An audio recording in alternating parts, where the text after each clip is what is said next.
네, 안녕하십니까. 박근혜 대통령이 윤석열 대통령 당선인 취임식에 참석하기로 확정이 됐습니다. 대통령직 인수위원회는 오늘 박주선 대통령 취임 준비위원장이 기자회견을 했는데 어제 박근혜 대통령의 대구 달성 사저로 박주선 대통령 취임 준비위원장이 방문을 해서 윤석열 당선인의 친필이 담긴, 저 사진에 나오는 친필이 담긴 친정과 취임식 초청장을 전달했고 20분간 만나가지고 대화를 했는데 거기에는 박근혜 대통령의 최측근 유영하 변호사가 배석을 한 상태에서 이루어졌다고 합니다. 박근혜 전 대통령은 초청장을 받은 뒤에 이 박주선 위원장께서 먼 길을 직접 찾아오시고 당선인께서 친필로 초청 의사를 밝혀주셔서 감사하다. 새 정부가 출발하는데 축하를 드려야 한다고 생각한다. 현재 건강 상태로는 3시간 이상 이동을 하는 것이 부담스럽지만은 운동과 재활을 통해서 잘 견뎌낼 수 있도록 노력을 하겠다. 그러면서 참석하겠다는 뜻을 밝혔는데 이 자리에 취임식에 참석한, 취임식은 저 국회 앞마당에서 하는데 저럴 경우에는 문재인 대통령도 참석을 한다고 했기 때문에 문재인 대통령과 박근혜 대통령이 전날 같은 자리에서 만나서 서로 인사를 할 수 있을 것으로 전망이 됩니다. 그런데 문재인 대통령은 청와대 녹지원에서 열린 고별 기자간담회에서 이야기했습니다.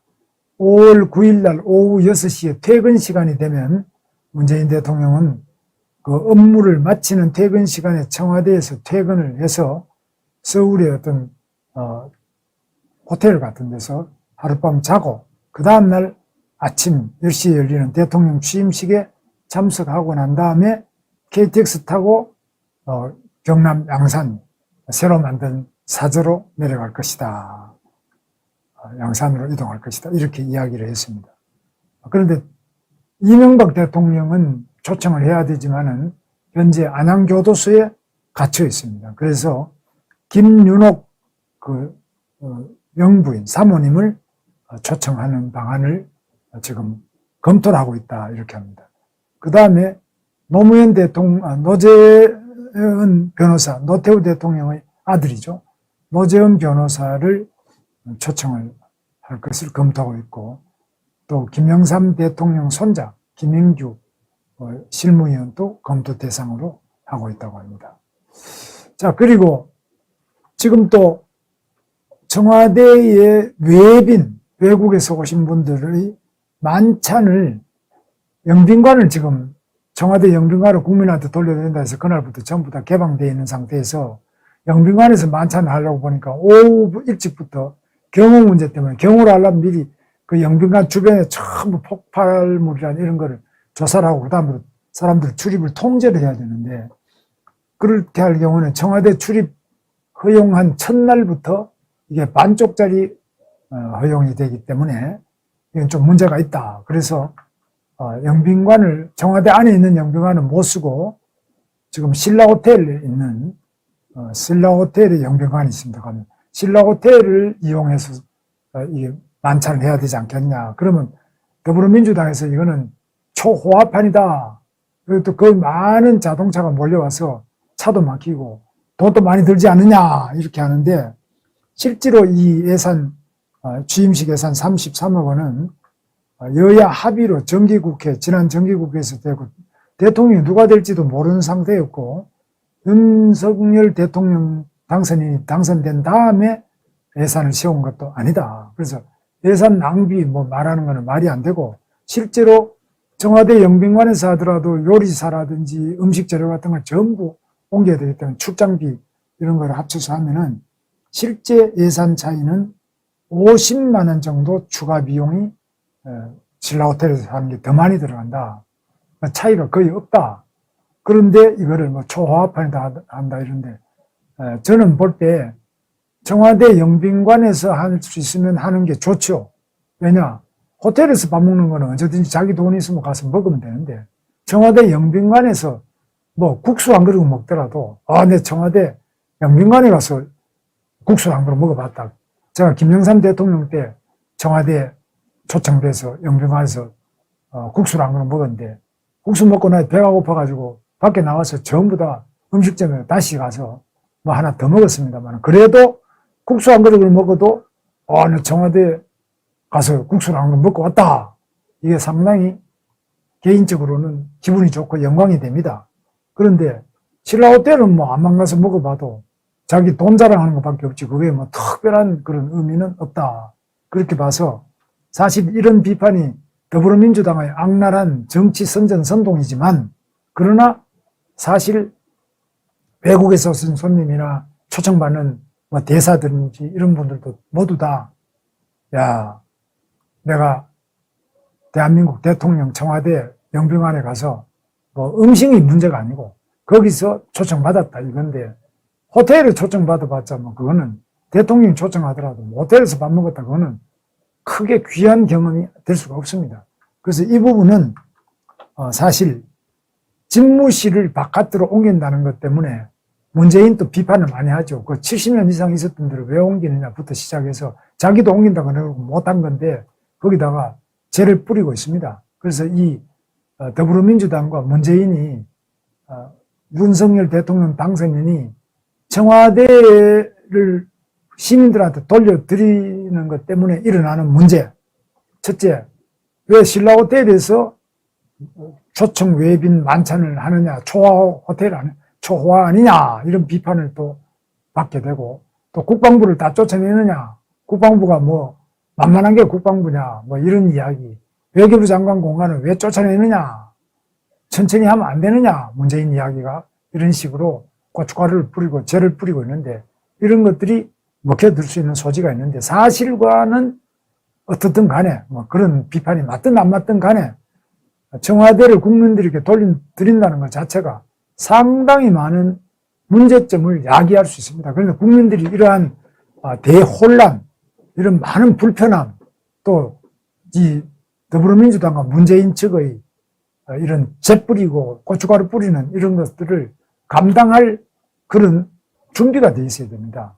그렇지 않으면은 이들이 계속 저런 걸 가지고 하나하나 꼬투리를 잡을 겁니다. 예를 들면 윤석열 대통령 당선인이 취임식 하는 것은 다 국회 앞마당에서 한 것이 다 똑같습니다. 누구나 뭐 김영삼 대통령부터 다 저기서 했으니까 저거 가지고는 시비를 걸 게 없습니다. 그러나 대통령 관저 자체가 한남동 외교부 장관 공간 또는 집무실이 청와대 국방부, 이렇게 될 때는 차가 한 번 왔다 갔다 할 때마다 또 차 막힌다고 또 그걸 가지고 과연 옮기는 게 맞느냐, 이게 과연 국민을 위한 거냐, 뭐 계속 악선전 악선동 하는 데는 선전선동의 귀재가 KBS, MBC, 더불어민주당 이 좌파들이 선전선동의 아주 선수들입니다. 그래서 괴벨스도 선전선동을 워낙 잘해가 히틀러가 집권하고 그 독재를 한 거 아닙니까? 독일 국민처럼 똑똑한 사람들도 이 괴벨스, 히틀러의 선전선동에 다 넘어가게 돼 있습니다. 그만큼 선전선동이 이 사람들한테 유력적인 효과를 가지고 있습니다. 사실과는 떠나서, 그래서 독일 국민처럼 아주 정말 똑똑하고 또 이성적이고 합리적이고 철학적이고 음악도 잘하고 과학도 잘하고 이런 사람들이 괴벨스와 히틀러의 선전선동에 넘어가서 유태인을 수백만을 죽이고 세계 2차 대전을 일으키는 이런 일을 하고 또 결국 패전국이 돼서 나라가 동서독으로 나뉘고 온갖 고생을 다 했지 않습니까? 그래서 우리 국민들이 지금 이 좌익들의 선전선동이 얼마나 나라를 무너뜨리고 진실을 왜곡하고 국가를 파탄지경에 빠뜨리는지를 잘 좀 감안해야 될 필요가 있다. 그래서 저는 요즘에 보면은 이 문재인이와 손석희, JTBC 짜고 또 KBS, MBC 짜고 윤석열을 은근히 골병들게 악선전, 악선동을 하고 있는데 여기에 우리가 대비책이 있느냐. 제가 뭐 유튜브에서 아무리 떠들더라도 이거 보는 사람이 지금 뭐 400명 이제 겨우 되는데 이래가지고 과연 저들의 악선전, 악선동의 대대적인 그 선동을 이겨낼 수 있겠느냐? 저는 상당히 걱정이 많이 됩니다. 그래서 이 취임식을 둘러싸고 특히 청와대를 국민들한테 비워드리고 돌려드리고 밖에 나왔을 때 오는 국민의 불편, 또 여러 가지 차가 막힌다든지 이런 것도 있고 또 경호상의 문제도 발생할 수 있습니다. 그럴 때는 저들이 다시 또 그 기회를 잡아가지고 온갖 소리를 다 하고 나올 건데, 여기에 대해서 우리가 좀 대비가 돼 있어야 된다. 우리가 각오를 해야 된다. 그래서 지금 보시다시피 청와대의 영빈관에서 만찬을 할 때 하고 신라호텔을 영빈관에서 만찬을 할 때 하고 돈 차이가 거의 없습니다. 이쪽은 청와대로 오려면 신라호텔에 요리사라든지 재료 같은 게 출장비가 들어가고, 또 이 외빈들이 신라호텔에 가려면은 약간 차가 자가용 타고 가는 사람이 많으니까 차가 막히기도 하고 또 그렇겠습니다만, 이거 두 개가 신라호텔에서 하면 초호화판이라고 그러고 청와대에서 하면 초호화판이 아닙니까? 똑같은 호텔, 신라호텔에서 청와대 원래 음식 이런 거 다 준비하고 출장 행사를 합니다. 근데 똑같은데도 불구하고 이런 선전선동이 먹혀 들어가지고 언론이 다 받아가지고 그걸 또 같이 보도를 하고 이렇습니다. 그래서 우리가 이 부분에 대해서는 국민의힘이나 또는 청와대 비서실이나 인수위원회나 여기서 사전에 이 어느 지점에서 어떤 공격이 들어올지를 알고 대비를 해야 됩니다. 그냥 뒷북 쳐봐야, 당하고 난 다음에 뒷북 쳐봐야 이미 흙탕물을 한번 덮어 쓰고 나면은 세탁해도 이게 다 깨끗해지지 않습니다. 미리 사전에 딱딱 대비를 해서 막아줘야 되는데, 그런 점이 아직까지 경험이 우리가 부족하기 때문에, 또 좌익들의 악선전, 악선동을 이기는 것은 세계 어느 나라에서도 쉽지 않습니다. 특히 이 대한민국의 문재인 더불어민주당 이 일당들은 선전선동의 아주 귀재들입니다. 세계 최고 수준입니다. 괴벨스보다 한 수 위가 바로 이 문재인과 더불어민주당, 타견민이 이런 자들입니다. 아주 저질 악선전, 악성동의 세계적인 역사적인 귀재고 천재들이 모여 있습니다.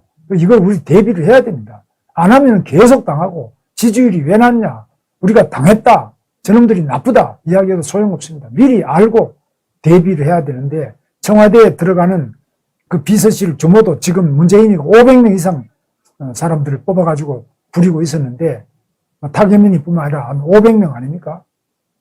그런데 지금 그 150명으로 줄인다.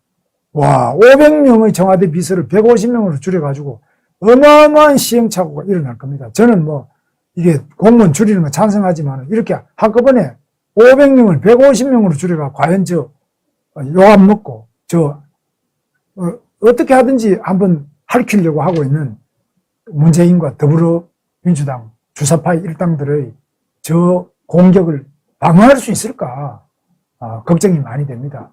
여러 측면에서 대통령 취임준비위원회와 대통령 인수위원회, 또 윤석열 대통령 당선인 제대로 좀 잘 해주시기를 바랍니다. 감사합니다.